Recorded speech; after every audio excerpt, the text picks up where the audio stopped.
प्रिय मित्रों, आज मैं उस विषय पे बात करना चाहता हूँ जो मुझ जैसे व्यक्तियों के लिए संबंधित है।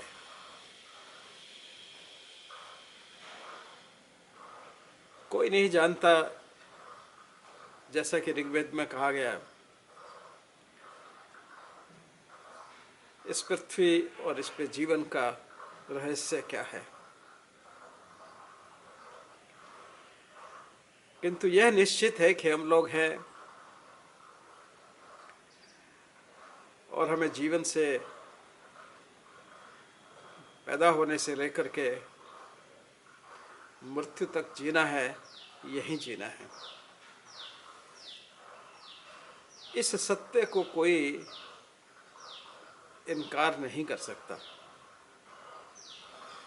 बाकी सब शायद एक मानसिक विलासिता है।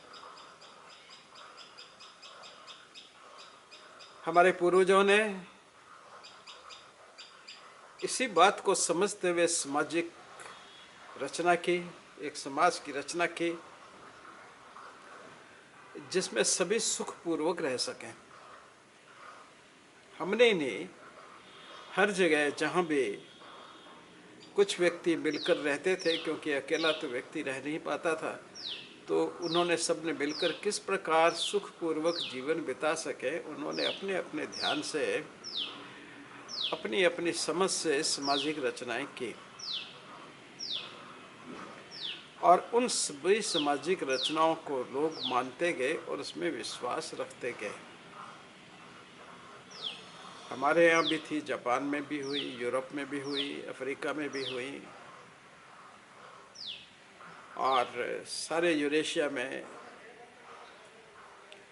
मध्य एशिया में, ईस्ट में, फार ईस्ट में, सब जगह समाज की रचनाएं हुई और जिनका एकमात्र उद्देश्य था कि हम अपने जीवन को सुखपूर्वक इस पृथ्वी पर जी सकें, सौहार्द से जी सकें, आनंदपूर्वक जी सकें।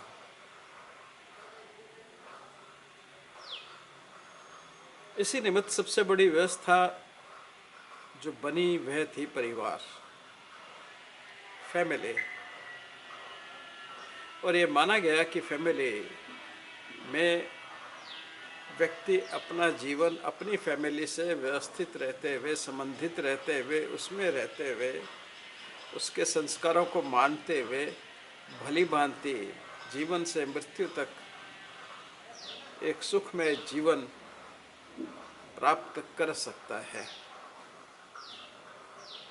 समय की कुछ विडंबना चले कि ये सब टूटने लगा, टूट गया।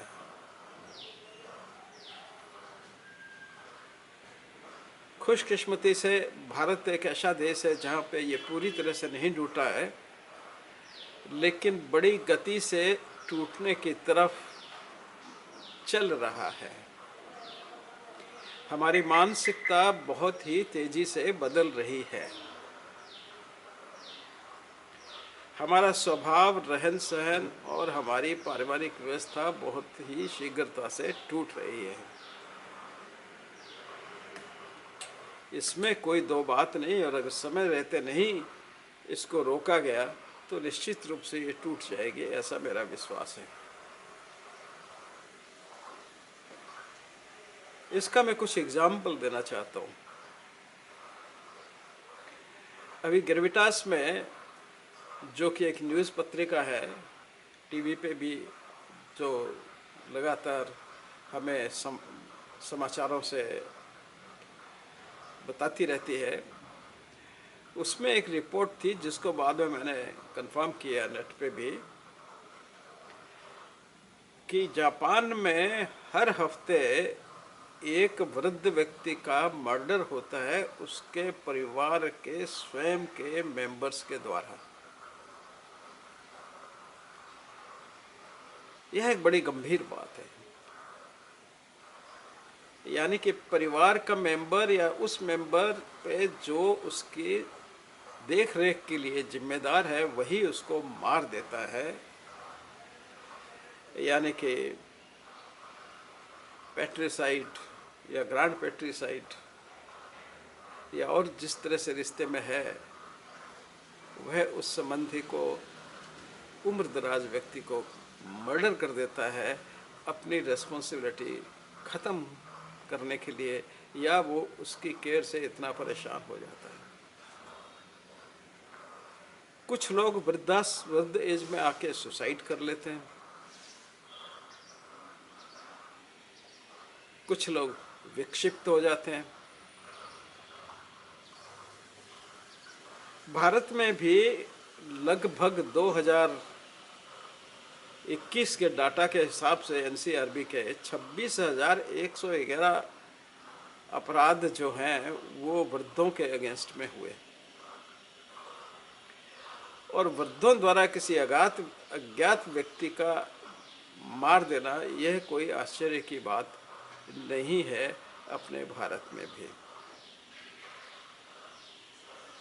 बल्कि पुलिस ये आपसे रिक्वेस्ट करती है कि जितने भी वृद्ध हैं वो अपने आप को पुलिस स्टेशन पर रजिस्टर करवाएं, जिससे उनकी सुरक्षा की व्यवस्था की जा सके, या कम से कम वारदात होने के बाद कुछ पता चलाया जा सके। मैंने जब अपना कैरियर शुरू किया 1970 के शुरुआत में, तो उस वक्त पहला मर्डर जो मैंने किया, मतलब पहला मर्डर जो केस मेरे पास आया वह बैटरीसाइड का था। एक बच्चे ने अपनी माँ को मारा था। यानी कि यह एक इस तरह की व्यवस्था, सामाजिक व्यवस्था काफ़ी समय से हमारे भारत समाज में भी टूटती हुई दिख रही है। जब से हम अपने आप को यह सिद्ध करने में लगे हैं कि हम मॉडर्न समाज की तरफ जा रहे हैं, तब से यह समस्या दिन बर दिन बढ़ती जा रही है। परिवार टूटते जा रहे हैं। जॉइंट परिवार से न्यूक्लियर फैमिली के बाद में लिविंग रिलेशनशिप्स, ये उसकी नेचुरल कॉन्सिक्वेंस बनती जा रही है। वृद्ध जिन्होंने अपना सारा जीवन जिया है अपने परिवार के लिए, और वो सुख में ढंग से अपने परिवार के लिए ही सब कुछ करते हुए करा करके, और जब उनका अलविदा करने का समय है तब उनके पास उनकी केयर करने के लिए कोई नहीं है। यह एक बहुत ही आम बात है डेवलप्ड कंट्रीज़ में, यूएसए, यूरोप, जापान या अन्य कंट्रीज़ में। भारत में भी यह समस्या उठती जा रही है।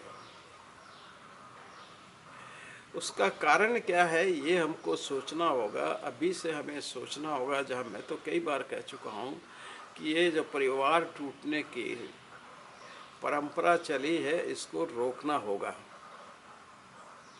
हमें समझना होगा, लोगों को एनकरेज करना होगा कि परिवारों के साथ रहें, और परिवार के साथ रहने के लिए सबसे पहले हमें लोगों को वापस गांव भेजना होगा।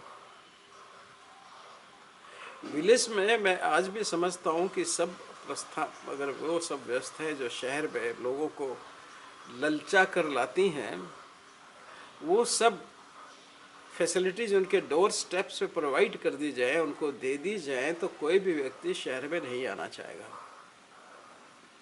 हमारे सबसे बड़ी समस्या है कि हमने शहरों को बहुत ही विकसित किया। हर चीज़, सारी सर्विस की फैसिलिटीज शहरों में खड़ी की। हमने नौकरियों की व्यवस्था शहरों में बड़ी की। बड़ी बड़ी संस्थाओं को शहरों में लाए। बड़ी बड़ी जितनी भी मिनिस्ट्रीज हैं उनको शहरों में रखा। क्यों नहीं एक मिनिस्ट्री शहर में जा सकती, गांव में जा सकती है? उनको गांव में ले जाओ। मिनिस्ट्री के बहुत से अंग होते हैं, कुछ अंगों को गांव में बसाओ जिनके वहीं पे आवश्यकता हो। एडमिनिस्ट्रेशनों को गांव तक ले जाओ। आईएएस ऑफिसर को गांव तक ले जाओ।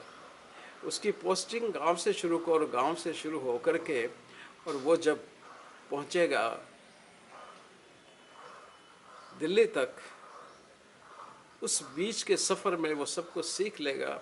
उसको सब समस्याओं को पता चलेगा। अन्यथा वो सीधा शहर में आकर के डीएम बन के या एसडीएम बन के सोचता है वो अपने समाज से अलग हो गया है, समाज में कुछ बड़ी चीज़ बन गया है, वो चीज़ बन गया है जो बाकी के समाज के लोग नहीं बन पाए हैं, यानी वो कुछ विशेष है और उसी विशेष रहने की तलाश में वो सब कुछ छोड़ देता है। इनको बृहद करो। आईएएस की पोस्टिंग गांव से शुरू करो, अगर गांव में उसकी अच्छी है परफॉर्मेंस तो उसको टाउन में ले आओ, टाउन में अच्छी परफॉर्मेंस है तो उसको बड़े शहर में ले आओ, डिवीज़न में ले आओ, डिवीज़न से वो कैपिटल में जाए। इस तरह से उसका पूरी यात्रा जो है वह गांव से शुरू हो और कैपिटल में ख़त्म हो, इस तरह की व्यवस्था करनी होगी। उसमें आप देखेंगे बहुत से व्यक्ति लार्ज स्केल पे आपके संपर्क में आएंगे, ऐसे लोग आप क्रिएट करेंगे जो समाज की सारी व्यवस्था को समझते हैं और वो वास्तव में इसमें मदद कर पाएंगे कि आप किस तरह से सरकारी जो आप नीतियां बनाते हैं गांवों के उत्थान के लिए वो वहां पे पहुंच सकें।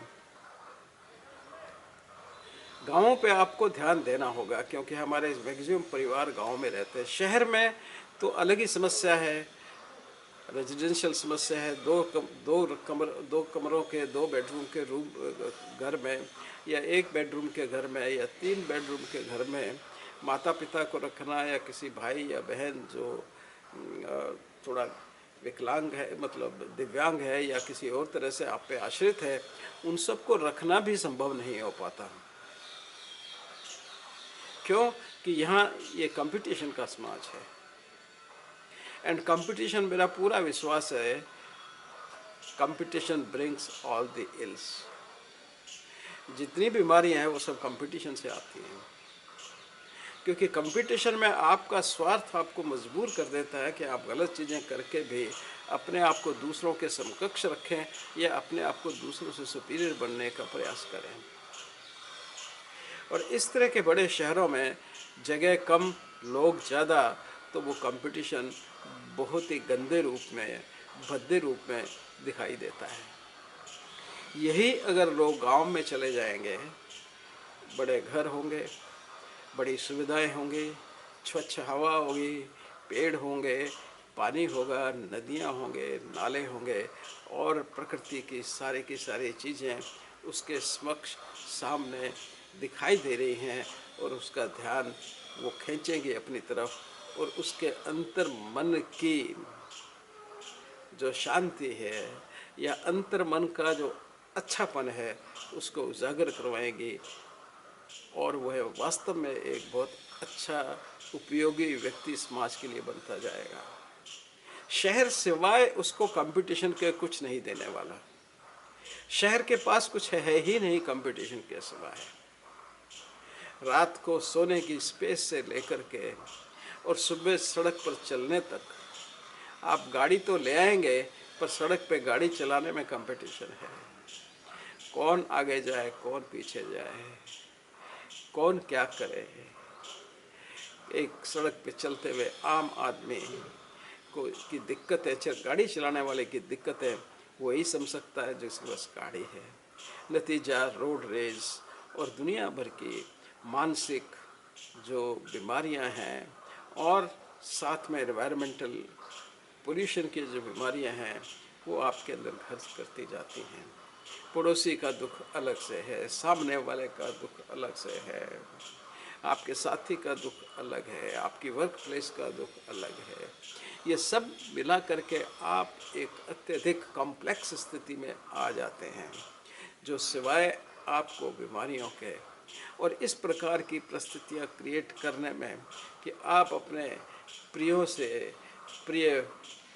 से पिता को या माता को या दादा को या दादी को या और किसी व्यक्ति को जिसको आप बोझ समझते हैं, उसकी सेवा में आनंद लेने के बजाय आप दुखी रहते हैं और कई बार व्यक्ति उसी तकलीफ़ के कारण उसको समाप्त भी कर देता है अपनी समस्याओं का, क्योंकि उसको कोई सॉल्यूशन नज़र नहीं आता, तो वो सॉल्यूशन उस रिस्पॉन्सिबिलिटी को ख़त्म करके ही निकालने का साधन ढूंढता है। यह एक बहुत विचित्र परिस्थिति है जिस पर हम भी बहुत, जिसकी तरफ हमारा समाज भी बड़ी गति से अग्रसर होता जा रहा है। मैं सबसे रिक्वेस्ट करूँगा, आओ फिर वापस गांव चलें। जितना छोटा आपका गांव होगा उतना ही आप वहाँ समृद्ध होंगे, यह मैं आपको दावे के साथ कह सकता हूँ।